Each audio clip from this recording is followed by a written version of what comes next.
नमस्कार। Bihar student credit card को लेके बहुत सारे स्टूडेंट कंफ्यूज हैं कि इस योजना का लाभ उनको कैसे लेना है और क्या क्वालिफिकेशन है, क्या एज रहता है। तो जो भी डाउट्स हैं आपके, मैं इस वीडियो के माध्यम से क्लियर करने वाला हूं। और देखिए, इस वीडियो को अगर आप कंप्लीट देख लेते हैं, इस वीडियो में मैं आपको बेसिक बताने वाला हूँ। एक बेसिक मैं बताऊंगा क्योंकि बेसिक आपको जान लेना बहुत ज़रूरी है। जब तक आपको बेसिक नहीं पता होगा तो आप अप्लाई तो कर देंगे लेकिन आपको प्रॉब्लम्स आ सकती है, ठीक है, लोन को लेके। तो आप इस वीडियो के माध्यम से मैं तीनों योजनाओं पे यहाँ पे डिटेल में बताने वाला हूँ। और जैसे कि बिहार स्टूडेंट क्रेडिट कार्ड हो गया, कुशल युवा कार्यक्रम हो गया, मुख्यमंत्री निश्चय स्वयं भत्ता योजना हो गया। तो ये तीनों योजनाओं के बाद में कंप्लीट डिटेल बताने वाला हूँ। और ये जो मैं आपको डिटेल बताने वाला हूँ ये मैं कहीं और से नहीं लाया हूँ, क्योंकि ये टोटल डिटेल आपका मैं बिहार स्टूडेंट क्रेडिट कार्ड की जो वेबसाइट है वहाँ से मैंने डाउनलोड किया है। जो आपके मन में जो भी डाउट्स रहते हैं वो इसमें क्लियर होंगे। इन्होंने ये दिया है कि जो बच्चों के मन में जो भी क्वेरी उठता है, ठीक है, कोई बच्चा कि सर कितनी एज तक, क्या एज में कोई छूट मिल सकता है, कि इतने एज में छूट मिलेगा कि नहीं मिलेगा, ये भी मैं बताऊंगा साथ ही। और भी जो भी है, देखिए अभी ये बेसिक समझते हैं, उसके बाद कैसे आपको अप्लाई करना है। अगर आपने अप्लाई भी कर दिया है उसके बाद आपको दिक्कत आ रही है या मैसेज नहीं आ रहा है, आपका वेरीफाई नहीं हो पा रहा है, या आपको एक किस्त आया है या दूसरा किस्त नहीं आ पा रहा है या एक साथ किस्त आएगा, तो ये टोटल डिटेल आपको धीरे धीरे मिलने वाली है। तो सबसे पहले मैं बेसिक पे बात कर लेता हूँ कि बेसिक जानना बहुत ज़रूरी है।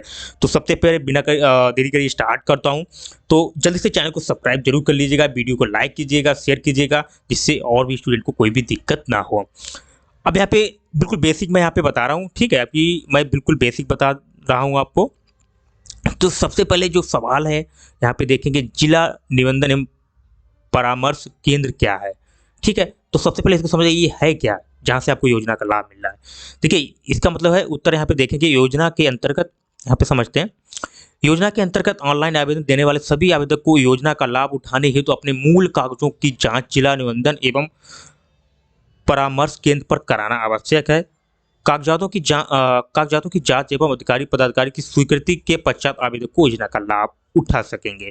तो इसका मतलब हुआ कि ये जो आप आवेदन करेंगे, तो इस आवेदन का लाभ अगर आप उठाना चाहेंगे तो उसमें आपको ओरिजिनल जो डॉक्यूमेंट्स होते हैं आपकी, ठीक है, उसकी आपको जांच कराना होगा।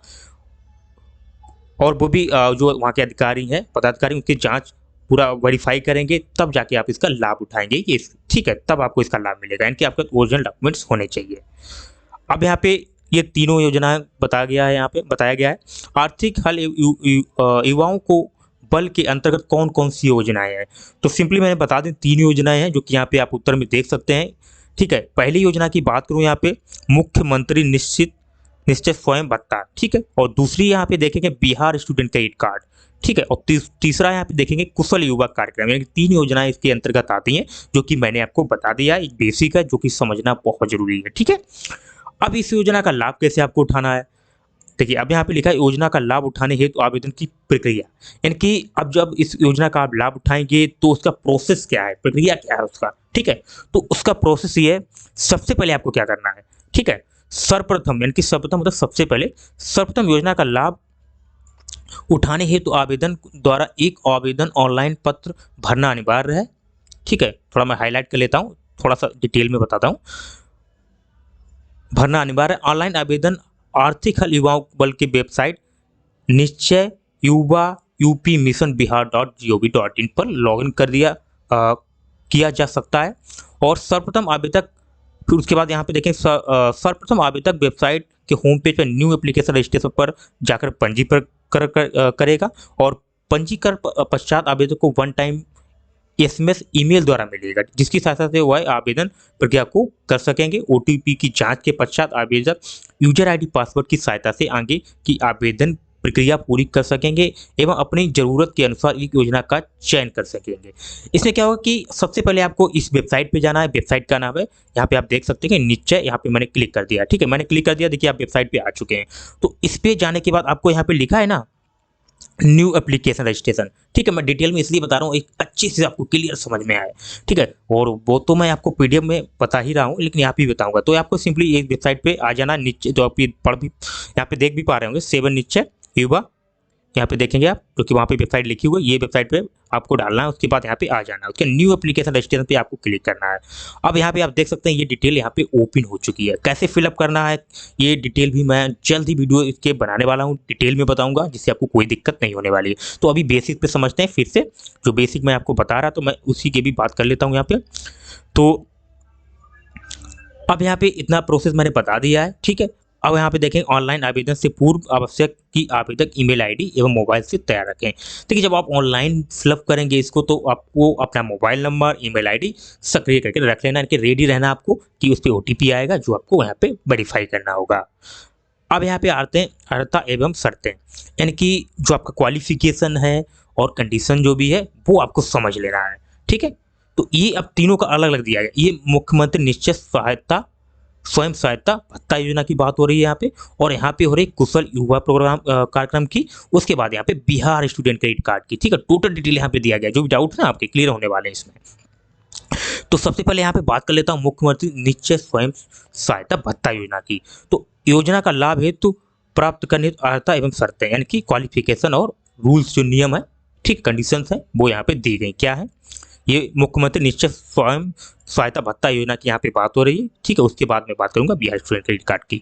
तो यहाँ पे आप देखिए कि सबसे पहले उन्होंने बोला गया कि, यहाँ पे हाईलाइट कर देता हूँ, बिहार राज्य के निवासी 20 से 25 वर्ष की आयु वर्ग में आने वाले वैसे बेरोजगार युवा जो अध्ययन नहीं हो तथा रोजगार की तलाश कर रहे हो एवं जिनकी शैक्षिक योग्यता राज्य में अवस्थित सरकार द्वारा मान्यता प्राप्त संस्थान से इंटर उत्तीर्ण हो परंतु उच्चतर शिक्षा प्राप्त नहीं हो, को इस योजना का लाभ अनुमान्य होगा। ये जो कंडीशन पहली वाली बताई गई, जिनकी एज जो है 20 से 25 साल, 20 से 25 साल है, और वो कहीं अध्ययनरत नहीं है, मतलब कहीं पढ़ नहीं रहे हैं, और वो क्या कर रोजगार की तलाश कर रहे हैं, जिनकी योग्यता राज्य में अवस्थित सरकार द्वारा मान्यता प्राप्त, यानी कि 12th भी आपका यहाँ पे 12th भी जो है नहीं हुआ है, ठीक है। यहाँ पे 12th भी आपने नहीं किया तो आपका इस योजना का लाभ जो अनुमान माना जाएगा, यानी मान्य नहीं होगा, अनुमान्य होगा। ये कंडीशन इन्होंने मुख्यमंत्री निश्चित स्वयं सहायता भत्ता योजना की बताई है। उसके बाद यहाँ पे बात करूंगा, आवेदन बिहार राज्य स्थायी निवासी हो तथा उसका स्वरोजगार नहीं हो। यहाँ पे दूसरा बताया कि जो आवेदन करता है, ठीक है, जो आप फॉर्म भरेंगे वो बिहार के निवासी होने चाहिए और उनका कोई स्वयं का, मतलब कि खुद का कोई रोजगार नहीं होना चाहिए, स्वरोजगार नहीं होना चाहिए, मतलब खुद का कोई बिजनेस नहीं होना चाहिए। ये भी इन्होंने यहाँ पे क्लियर किया है। उसके बाद यहाँ पे 3 पॉइंट इन्होंने जो दिया है इसको भी पढ़ देते हैं। आवेदक को किसी अन्य सरकारी स्रोत किसी भी प्रकार की भत्ता का, छात्रवृत्ति, स्टूडेंट क्रेडिट कार्ड या ऋण या किसी प्रकार की सरकारी सहायता प्राप्त नहीं हो एवं उसी प्रकार की सरकारी एवं गैर सरकारी नियोजन अनुबंध अस्थायी रूप से प्राप्त नहीं हो। ये भी है। स्टूडेंट को क्या होना चाहिए? किसी प्रकार का कोई अन्य लाभ नहीं होना चाहिए, चाहे वो छात्रवृत्ति हो, स्टूडेंट क्रेडिट कार्ड हो या कोई ऋण हो जिसे हम लोग लोन बोलते हैं, तो ये सब आपको नहीं होना चाहिए। किसी एक का ही आप लाभ उठा पाएंगे, यहाँ पे ये बोला गया है, क्लियर, ठीक है। तो वीडियो अच्छा लग रहा हो तो लाइक जरूर कर लीजिएगा, चैनल को सब्सक्राइब जरूर कर लीजिएगा। उसके बाद यहाँ पे देखेंगे, आवेदक को श्रम संसाधन विभाग द्वारा संचालित भाषा संवाद एवं बुनियादी कंप्यूटर ज्ञान कुशल युवा कार्यक्रम का अनिवार्य प्रशिक्षण भी दिया जाएगा। ये इन्होंने बोला है कि इनको जो कुशल युवा कार्यक्रम का जो है उसमें कंप्यूटर ज्ञान का कंप्यूटर जो ज्ञान है उसका प्रशिक्षण भी दिया जाएगा, ये उन्होंने बोला है। अब कुशल युवा कार्यक्रम क्या है, ठीक है, इस योजना का लाभ क्या है? देखिए, इस योजना के तहत 15 से 25 वर्ष के युवा जो मैट्रिक उत्तीर्ण हो उन्हें हिंदी एवं अंग्रेजी भाषा संवाद कौशल तथा बुनियादी कंप्यूटर ज्ञान का प्रशिक्षण दिया जाएगा। इस योजना का क्या लाभ है? पहले तो बता दूं कि 15 से 25 जो वर्ष के युवा हैं उनको हिंदी अंग्रेजी भाषा इसमें सिखाई जाएगी और कंप्यूटर ज्ञान का प्रशिक्षण भी दिया जाएगा, ये इन्होंने बोला है इसमें, ठीक, ये इसका लाभ है। और इसका अब क्वालिफिकेशन क्या है, कंडीशन क्या है, शर्तें क्या है, ये आपके पास होनी चाहिए। तो वो शर्तें क्या है आपकी? देखिए, शर्तें क्या है। नंबर 1 की बात करूँ, आवेदन की तिथि आवेदक की आयु से 15 से 25 वर्ष की होनी चाहिए, यानी कि जो आप अप्लाई करेंगे तो 15 से 25 वर्ष की बीच होनी चाहिए। हालांकि इसमें कुछ छूट भी है, मैं आपको बता दूंगा, नीचे आप देख लेंगे, ठीक है। तो वीडियो को लास्ट तक बिल्कुल देखिएगा। 15 से 25 वर्ष की होनी चाहिए, ठीक, 20 की होनी चाहिए, ठीक है। उसके बाद आवेदन यहाँ पे देखेंगे,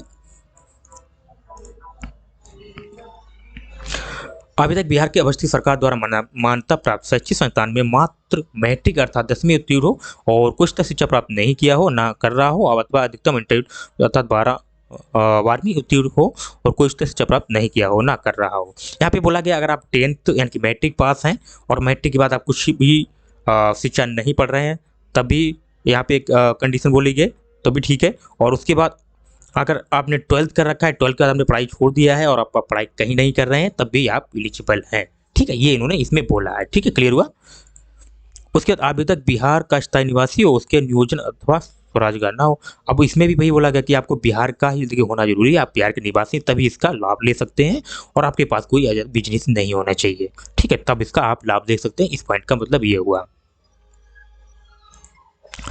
उसके बाद यहाँ पे आप देखेंगे आवेदक को किसी भी सरकारी स्रोत से किसी प्रकार का छात्रवृत्ति कौशल विकास, यानी कि जो ऊपर में बोला गया तो वही यहाँ पे बात हो रही है। किसी भी प्रकार का आपको छात्रवृत्ति नहीं होना चाहिए, कौशल विकास सुविधा नहीं होनी चाहिए, क्रेडिट कार्ड की सुविधा नहीं होनी चाहिए, किसी भी प्रकार की सरकारी सहायता भी नहीं होनी चाहिए, तब आप इसका लाभ उठा सकेंगे। ये भी इसमें क्लियर बोला गया है। अब सबसे इंपॉर्टेंट है यहाँ पे बिहार स्टूडेंट कार्ड, इसको अच्छे से समझते हैं। इसका लाभ कैसे उठाएंगे? देखिए, योजना का लाभ प्राप्त करने हेतु क्वालिफिकेशन क्या है, शर्तें क्या है, ये इसमें बोला गया है। तो सबसे पहले यहाँ पे बात कर लेता हूँ मैं। आवेदक बिहार राज्य एवं अन्य राज्य अथवा केंद्र सरकार को संबंधित नियामक एजेंसी द्वारा मान्यता प्राप्त शिक्षा संस्थान में उच्च शिक्षा हेतु नामांकित हो या नामांकन के लिए चयनित हो। यानी कि जो बिहार राज्य सरकार जो बिहार राज्य है ना, तो उसमें